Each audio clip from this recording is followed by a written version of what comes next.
దేవరకద్రలో మేము కట్టిన క్యాంప్ ఆఫీస్లో కూర్చొని దేవరకద్ర ఎమ్మెల్యే గారు జయమార్ గారు ప్రెస్ మీట్లో మాట్లాడుతూ 14 నుంచి 23 వరకు మా మాజీ శాసనసభ్యులు దేవరకద్ర ఆలోకేశ్వర రెడ్డి గారు ఒడ్డు మట్టి ఇసుక కొట్టి 1000 కోట్లు సంపాదించేది నా దగ్గర చిట్టా ఉంది అని చెప్తున్నారు. అయ్యా జిఎంఆర్ గారు, మీ చిట్టా ఏముందో, మీరు రాసుకున్న డైరీలు ఏముందో ఒకసారి వాట్సాప్లో కానీ ప్రెస్లో కానీ చూపించండి. ఇప్పుడే చెప్తున్నాము కదా, మీ ముందరనే వాళ్ళకు సంబంధించిన టిప్పర్ మట్టితోటి పోతుంది. ఇదే దేవరకద్ర మండలంలో స్వచ్ఛందంగా ఒక ఊరికి రోడ్డు పోతే కోయిల్సార్ బీటీ రోడ్ నుంచి నార్లోన్కుంట వరకు బీటీ రోడ్ మట్టి రోడ్ ఖరాబ్ అయిపోయింది.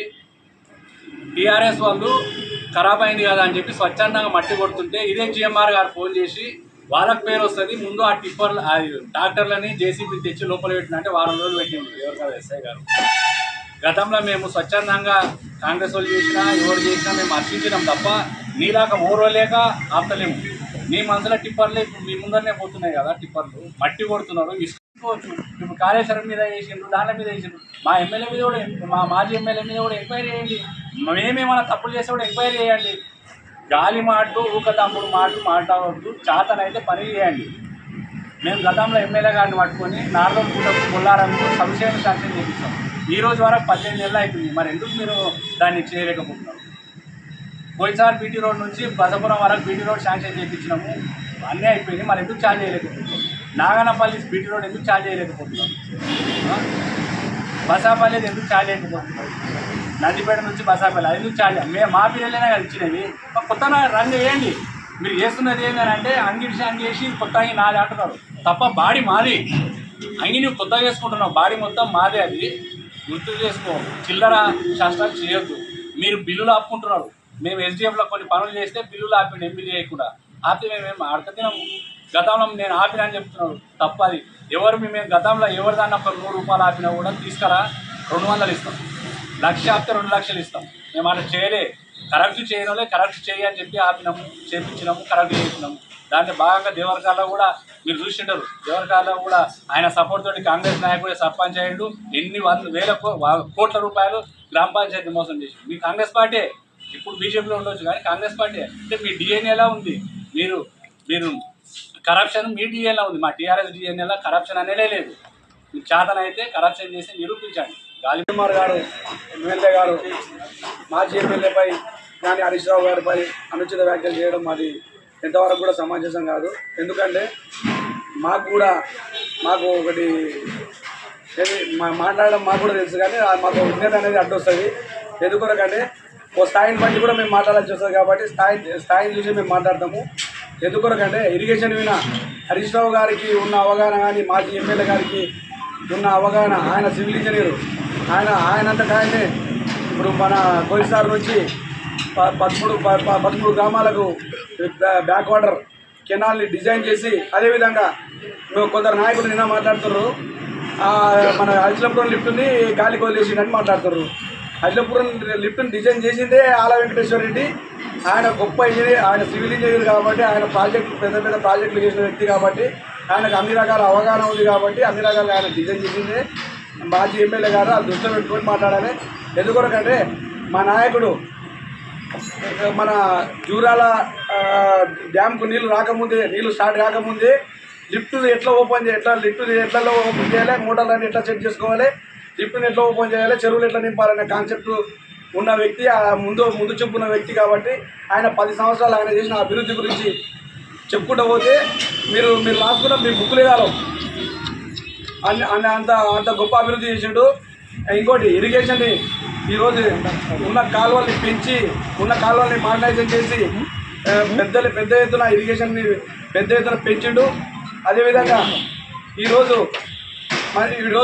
లాస్ట్కు పంటలు ఎండిపోయే పరిస్థితి కాకుండా మొన్న యాసగిన మీరు చేసిన పరిస్థితులకు 100 ఎకరాల యాసగి పంట ఎండిపోవడం జరిగింది. మీకు ముందు చూపు లేక, అవగాహన లేక ఇరిగేషన్ మీద 1% కూడా మీకు అవగాహన లేదు. దయచేసి దాన్ని దృష్టిలో పెట్టుకొని అంటే అవగాహన లేకపోతే అవగాహన లేనట్టే ఉండాలి, కానీ అవగాహన ఉండి ఉన్నట్టు ఏదో హరీష్ రావు గారిని విమర్శిస్తే మేము పెద్ద గొప్పలం అవుతాం అనేది అది ఎంతవరకు కరెక్ట్ కాదు. అది హరీష్ రావుని విమర్శించారు కాబట్టి మా నాయకుడు మాట్లాడాల్సి వచ్చింది 18 నెలలు. ఎందుకంటే మీరు చేసే అభివృద్ధి, మీరు ఎంత చెప్పిన కాన్సెప్ట్ అభివృద్ధిని పెట్టాలి, వాళ్ళకు కూడా టైం ఇవ్వాలని ఉద్దేశంతో కూడా 18 నెలల కాలం ఆయన నోరు కూడా తెలియదు, ఎక్కడ కూడా మీ గురించి టాపిక్ కూడా చేయలేదు.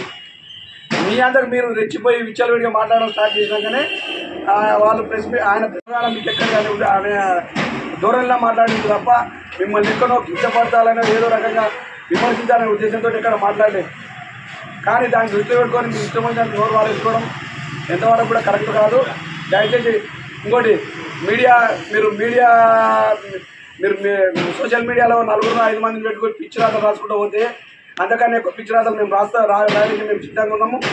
మాకు ఒక విఘ్నత అడ్డొస్తుంది కాబట్టి ఆ విఘ్నత ప్రకారం మేము ముందుకుపోతున్నాం తప్ప సోషల్ మీడియాలో మీరు ఇష్టం వచ్చినట్ల మీరు పిచ్చి రాతలు రాసుకుంటూ పోతే అంతకన్నా పిచ్చి రాతలు రాయాల్సిన సందర్భాలు వస్తాయి. కబర్దారని చెప్తున్నాం. ఎందుకంటే మీ ఎన్నికల అఫిడవిట్లో ఉంటుంది, ఆయన ఈ రకంగా సంపాదించారు, ఏ రకంగా వచ్చింది అనే దాని కూడా ట్యాక్సీలు కట్టిండు, అన్ని రకాలుగా పెద్ద పెద్ద ప్రాజెక్టులు బయట రాష్ట్రాల్లో పెద్ద పెద్ద ప్రాజెక్టులు సంపాదించారు తప్ప ఇది ఏదో రాజకీయాలను సంపాదించి రాజకీయాలు ఏదో కాన్స్టిట్యూషన్ సంపాదించిన సందర్భాలు ఎక్కడ కూడా లేవు. దయచేసి దాని దృష్టిలో చేసిన అనుచిత వ్యాఖ్యలకు నిరసనగా ఈరోజు దేవరకార నియోజకవర్గ కేంద్రంలో ప్రెస్ మీట్ ఏర్పాటు చేయడం జరిగింది. నిన్నాక మొన్న మన జిల్లా ప్రాజెక్టుల గురించి గౌరవ సిద్దిపేట శాసనసభ్యులు మాజీ మంత్రివర్యులు హరీష్ రావు గారి మీద అనుచిత వ్యాఖ్యలు చేసినందుకు గాను మరి మాజీ ఎమ్మెల్యే గారు తెలంగాణ భవన్లో ప్రెస్ మీట్ పెట్టి జిల్లా మాజీ ఎమ్మెల్యేతో ప్రెస్ మీట్ పెట్టి మరి దానికి స్పందిస్తే మరి నిన్న స్థానిక శాసనసభ్యులు జిఎంఆర్ గారు విచ్చలవిడిగా రారా పోరా అనే అసభ్య పదజాలంతో మరి మాజీ ఎమ్మెల్యే గారిని దూషించడం జరిగింది. ఇంకోటి ఏంటంటే దేవరకార నియోజకవర్గంలో అభివృద్ధి పేరిట నేను అభివృద్ధి చేసినా అని చెప్పంటున్నాడు. ఈ రోజుకి 2023 నవంబర్ లాస్ట్ ఎలక్షన్ అయితే ఈ రోజుకి 19 నెలల కాలంగా వస్తుంది. ఒక్కటి కూడా కొత్తది ప్రతిపాదన వచ్చిందా అని చెప్పి అంటే ఏది లేదు. గత ప్రభుత్వ హయాంలో చేసినటువంటి సంక్షేమ పథకాలు కానివ్వండి, అభివృద్ధి పథకాలు కానివ్వండి, అవి మాత్రం ఈరోజు కళ్ళకు కనబడుతున్నాయి. మేము దేవరకాలకు అసలు యాక్చువల్గా ఆర్ఓబి మీద ఫ్లైఓవర్ ఏదైతుందో అంతర్రాష్ట్ర రహదారి మీద ఏదైతున్నదో అది రాయచూరు వరకు పోయేటి వేలాది వెహికల్స్ ప్రయాణం చేస్తున్నటువంటి సందర్భంలో గతంలో మేము గత ప్రభుత్వ హయాంలో అసలు యాక్చువల్గా కేంద్ర ప్రభుత్వం నిర్వహించాలి, అది ఆర్ఓబి కట్టాలి. వాళ్ళు కట్టకపోతే మన శాసనసభ్యులు గౌరవ మాజీ ముఖ్యమంత్రి కేసీఆర్తో పోయి దాదాపు 21 కోట్ల రూపాయలతోన మరి ఈరోజు ఫ్లైఓవర్ కంప్లీట్ చేసి ఈరోజు సంవత్సరాల కాలం అవుతుంది. మరి ప్రయాణికులందరూ కూడా రవాణా జరుగుతుంది, ప్రయాణికులందరూ కూడా తిరుగుతున్నారు.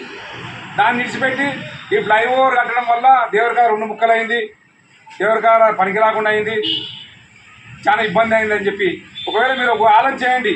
ఒకవేళ ఫ్లైఓవర్ నిర్మించకపోతే మనము ఎంతవరకు మన ట్రాఫిక్ ఎంత జామ్ అవుతున్నాను మీకు అంతా కూడా తెలుసు, వ్యాపారస్తులకు కూడా తెలుసు, లోకల్లో కూడా. ఇవన్నీ కూడా నీ కుటుంబ నేపథ్యం ఏంటి? 10 ఏళ్ళ కిందట హైదరాబాద్లో నీకు మన మణికొండలో ఇల్లు ఎక్కడిది? నీ కుటుంబ నేపథ్యం కూడా మాకు అంతా తెలుసు. మేము దేవరకారలో ఉన్నాం. మీ నాయన స్వర్గీయ కృష్ణారెడ్డి గారు మాకు సుపరిచితుడు. 2000 సంవత్సరంలో మీ నాయన బెల్ట్ షాప్ అమ్మాడు ఊర్లో, మందు తీసుకుపోయి మాతోన. నేను వయసు ఓనర్ని దమన్నపురంలో, నాకు కూడా మందు తీసుకుపోయి బెల్ట్ షాప్ అమ్మిన చరిత్ర నీది. ఏదో అక్రమ కేసుల్లో దబాయించి కొంత సంపాదన చేసి నీ అదృష్టం బాగుంది ఎమ్మెల్యే అయినావు. అది మా పొరపాటు. మేము యామర్పాటు చేసినందుకు నువ్వు గెలిచినావు. మేము గెలుస్తామనే ధీమాలో మేము ఉన్నందుకు నువ్వు గెలిచినావు. మిస్టర్ జిఎంఆర్ గారు ఒకటే చెప్తున్నాం, నీకు ఇటువంటి పిచ్చి పేలాపనలు చేస్తే మాత్రం ఖబర్దార్ జిఎంఆర్ గారు.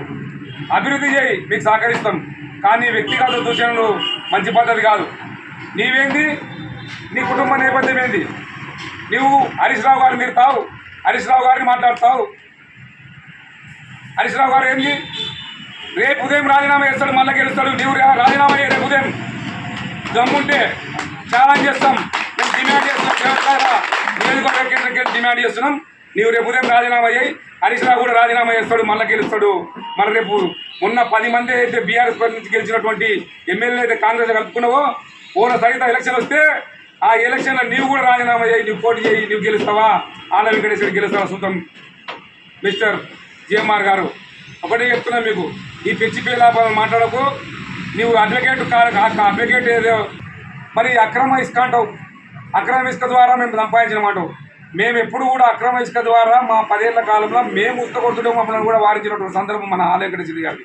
మీరు ఈరోజు దేవరకార మండలంలో పెద్దరాజమూరు నుంచి పట్టపగులు జేసీబీలు పెట్టి ఇటాచ్లతోన మరి మీ పార్టీకి సంబంధించినటువంటి మండల పార్టీ కాంగ్రెస్ పార్టీ అధ్యక్షుడు అంజిరెడ్డి గారి ద్వారా మీరు రోజు టిప్పర్లన్నీ తోన మరి ఉస్కని జిల్లా కేంద్రాలకు తరలిస్తారు.